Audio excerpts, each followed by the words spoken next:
नमस्कार सर्वांना, मी सुप्रिया. माझ्या आजच्या एका नवीन व्हिडिओमध्ये तुमचं सर्वांचं स्वागत करते.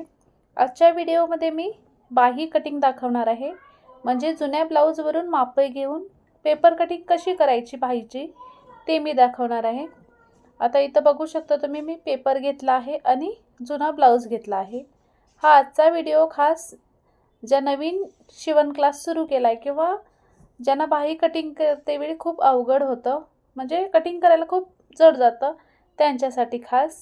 तुम्ही कशा प्रकारे बाही कटिंग करू शकता अगदी सोप्या पद्धतीने ते पहा. आता इथं बाही कटिंग करण्यासाठी मी महत्त्वाची 4 आपल्याला मेजरमेंट लागणार आहे. म्हणजे कोणकोणते बघा: बाही उंची, दंडघेर, आर्महोल आणि घडी. आपल्याला घडीसुद्धा कितीची घालायची ते सुद्धा मी आजच्या व्हिडिओमध्ये दाखवणार आहे. व्हिडिओ पूर्ण पहा. आता इथं मी जो ब्लाऊज घेतला आहे तो ब्लाऊज मी उलटासुद्धा करून घेतला नाही, सरळ बाजूने आहे, बघू शकता तुम्ही व्हिडिओमध्ये.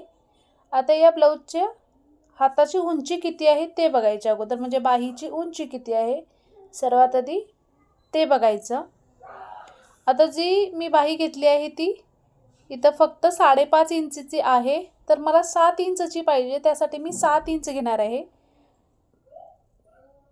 कारण ही अगोदर बाही आहे ही खूप छोटी आहे. मी 7 इंचच घेणार आहे, म्हणजे बाहीची उंची आहे ती 7 इंच. तुम्ही कोणत्याही ब्लाऊजचा अशा प्रकारे बाही कटिंग करू शकता बघा. म्हणजे मी कशा प्रकारे मेजरमेंट घ्यायले ते तुम्ही अगोदर लक्षात घ्या आणि कोणत्याही साईजची बाही कटिंग करू शकता. आता इथं दंडघेर किती आहे ते बघायचं. आता इथं दंडघेर आहे हा 5 इंच आहे, बघू शकता तुम्ही. बाही उंची 7 इंच आणि दंडघेर ही 5 इंच. आता त्यानंतर आपल्याला आर्महोल बघायचा आहे किती आहे तो. आता इथं आर्महोल हा असा व्यवस्थित ब्लाऊज करून घ्यायचा अगोदर आणि शोल्डरपासून व्यवस्थित जास्त ब्लाऊज ओढून धरायचं, म्हणजे आपल्याला परफेक्ट हे आर्महोलसुद्धा येतं. आता इथं 7.5 हे आर्महोल येत आहे, बघू शकता तुम्ही कशा प्रकारे घ्यायचं. ब्लाऊजला ओढून बघायचं की किती आहे ते. हे अशा प्रकारे 7.5 हे आर्महोल आपल्याला भेटलेलं आहे. त्यानंतर आर्महोलवरून घडी कशी घालायची किंवा किती घ्यायची ते बघा. आता आपला आर्महोल हा 7.5 इंचचा भेटलेला आहे, त्याच्यामध्ये प्लस 1 इंच करायचं, तर 8.5 इंच. 8.5 इंचची ही घडी घालून घ्यायची. आर्महोल्स किती आहे त्याच्यामध्ये 1 इंच ॲड करायचं. तुमच्या ब्लाऊजचा आर्महोल किती आला आहे त्याच्यावरती 1 इंच ॲड करायचं आणि त्यानंतर मग हे अशा प्रकारे घडी घालून घ्यायची बघा. तर 8.5 इंच मी घडी घालून घेतल्यानंतर जो एक्स्ट्राचा पेपर आहे तुम्ही कट करून घेत आहे. म्हणजे मला जेवढा लागणार आहे तेवढाच घेतला आहे. इथं 8.5 इंच घेतला आहे. त्यानंतर बाहीची उंची किती पाहिजे त्यावरून आता आपल्याला 7 इंच मला उंची पाहिजे आणि 1 इंच त्यामध्ये ॲड करणार आहे. तुम्ही जर अस्तरचा ब्लाऊज शिवत असाल तर 1 इंच ॲड करायचं आणि तुम्ही बिना अस्तरचा जर तुम्ही ब्लाऊज शिवत असाल तर त्याच्यामध्ये 2 इंच ॲड करायचं. आता तो एक्स्ट्रा पेपर आहे तुम्ही कट करून घेतला आहे. आता काय करायचं बघा, जी कॅप हाईट आहे ती मी इथं 3 इंचवरती माझ्या अनुभवावरून मी ठेवलं असतं, पण इथं मी एक सिक्रेट फॉर्म्युला सांगणार आहे. बघू शकता कशा प्रकारे तुम्ही इथं कॅप हाईट ती घेऊ शकता. आता अशा प्रकारे जो मी बघू शकता तुम्ही टेप धरला आहे, अशा प्रकारे धरून घ्यायचं आणि 8.5 इंचचा आपण घडी घेतली आहे त्याच्यामध्ये अर्धा इंच ॲड करायचं, म्हणजे 9 इंच. असं क्रॉसमध्ये टेप धरत 9 इंचवरती मार्क करून घ्यायचे. बघू शकता तुम्ही जी कॅप हाईट आहे ती इकडून 3 इंचही मिळू शकते सेम, आणि या अशा प्रकारे तुम्ही जरी धरून बघितला तरी 9 इंचवरती, म्हणजे सेम एकाच जागेला येते. म्हणजे जेवढी तुम्ही कपड्याची घडी घातला आहे तेवढे अर्धा इंच ॲड करायचं आणि क्रॉसमध्ये थोडासा टेप धरायचा. अशा मुळे आपल्याला जे आपल्याला कॅप हाईट भेटते. आता इकडून सुद्धा बघू शकता तुम्ही, जे कॅप हाईट आपल्या 3 इंचवरती घेतले, आतमध्ये 1.5 इंच घेऊ शकला असता. पण अजून एक फॉर्म्युला सांगते इथं. आपण आर्महोल्स स्टार्टिंगला मोजते वेळी 7.5 इंच आले होतं. आता इथं सुद्धा 7.5 इंचवरती एक मार्क करून घ्यायची.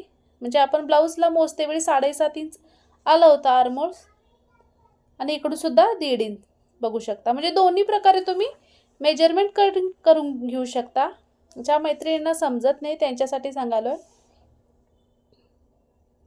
क्रॉसमध्ये टेप धरायचा, 7.5 इंचवरती मार्क करून घ्यायची. नाहीतर तुम्ही 3 इंचवरती जो आपण घेतला याचा आतमध्ये 1.5 इंच घ्यायचं फक्त. आता काय करायचं बघा, इथं 1 इंचवरती एक, अजून 2 इंचवरती असे 2 मार्क करून घ्यायचे. 1 इंचवरती आणि 2 इंचवरती. आता हे 2 पॉईंट जोडायचे कसे बघा. अगोदर जो आपला पाठीमागचा आर्महोल्स आहे तो आखून घ्यायचा, आणि त्यानंतर मी आतमधला आर्महोल्स कशा प्रकारे काढायचा ते दाखवते बघा. आता हा दोन्ही पॉईंट घ्यायचे आणि त्यानंतर हा असा आकार देऊन घ्यायचा. अगोदर मी पेन्सिलने आकार देऊन घेतलेला आहे, त्यानंतर तुम्हाला ड्रॉ करून दाखवत आहे बघा. म्हणजे जेणेकरून तुम्हालाही समजेल यासाठी. ह्या अशा प्रकारे हलक्या हाताने ड्रॉ करून घ्यायचा. आता आतला आर्महोल्स कशा प्रकारे घ्यायचा बघा. हे दोन्ही पॉईंट सुद्धा आपण जोडून घेतलेले आहेत. बघू शकता तुम्ही 1 इंच आणि 2 इंच घेतला होता, दोन्ही पॉईंट ॲड केलेले आहेत. आता यानंतर इथं 7.5 इंचवरती आपण मार्क केला होता, त्याच्या वरच्या साईडला 2.5 इंचवरती एक मार्क करून घ्यायची. 2.5 इंचवरती, आणि त्याच्यानंतर खाली 1 इंचवरती मार्क करून घ्यायची. इथं आपला समोरचा आर्महोल्स भेटतो. आता हा दुसरा 2 इंचवरती जो आपण वरच्या साईडला मार्क केला होता, तिथून हा असं जॉईन करून घ्यायचा बघा. तुम्हाला कसं जमेल तसं हलक्या हाताने त्याला एक शेप देऊन घ्यायचं. ह्या अशा प्रकारे बघू शकता तुम्ही. म्हणजे दोन्ही आर्महोल्समध्ये आपल्याला 1 इंचचा फरक भेटलेला आहे. म्हणजे पाठीमागच्या आर्महोल्सपेक्षा समोरचा आर्महोल्समध्ये थोडंसं 1 इंच कमीच असते त्यासाठी. आता इथं बाहीची उंची मला 7 इंच पाहिजे, त्यासाठी मी 7 इंचवरती एक ड्रॉ करून घेत आहे. आणि तुम्हाला समजण्यासाठी मैत्रिणी करत आहे मी. इथं अशा प्रकारे ड्रॉ करून घेत आहे बघा. तर आपल्याला दंडघेर जो आपण बघितलेला सुरुवातीला तो किती होता, 5 इंच होता, आणि शिलाई मार्जिनसाठी 1.5 इंच. म्हणजे मी इथं 6.5 इंचवरती एक मार्क करून घेत आहे आणि 5 इंचवरती एक मार्क करून घेते जे फिटिंगसाठी. 5 इंचवरती एक, 6.5 इंचवरती, आणि इथं 7.5 इंचवरती आर्महोल्स आले होता सर्वात आधी, तिथं एक मार्क करून घ्यायचे. 2 पॉईंट हे जोडून घ्यायचे बघा अशा प्रकारे. म्हणजे इथं आपल्याकडे परफेक्ट ही बाही आपली तयार आहे. आता एक्स्ट्राचा जो भाग आहे पेपर तो कट करून घ्यायचा. 7 इंचची बाही कटिंग म्हणू शकता तुम्ही. बघू शकता या प्रकारे बाही कटिंग झालेली आहे, आणि सेंटरमध्ये थोडंसं कटिंग करून ठेवायचं की हा बाहीचा सेंटर पॉईंट आहे समजण्यासाठी. ज्या मैत्रिणी सुरुवातीपासून सुरू करत आहेत शिवणकाम त्यांच्यासाठी खास व्हिडिओ आहे बघा. आता इथे समोरचा भाग आहे यासाठी मी थोडीशी मार्क करून ठेवत आहे समजण्यासाठी. बाहीची उंची आहे ती 7 इंच, दंडघेर आहे तो 5 इंच, आणि इथं आर्महोल्स आपण सुरुवातीला घेतला होता तो 7.5 इंच. असे मार्क करून ठेवायचे की ते जेणेकरून आपल्याला फिटिंग वेळी इझी होईल. अशा प्रकारे बघू शकता मैत्रिणींनो, बाही कटिंग झालेली आहे. व्हिडिओ आवडल्यास लाईक शेअर करा, आणि याचा नेक्स्ट व्हिडिओ मी पफ बाही स्टाईल दाखवणार आहे, त्यासाठी चॅनलला सबस्क्राईब करून ठेवा.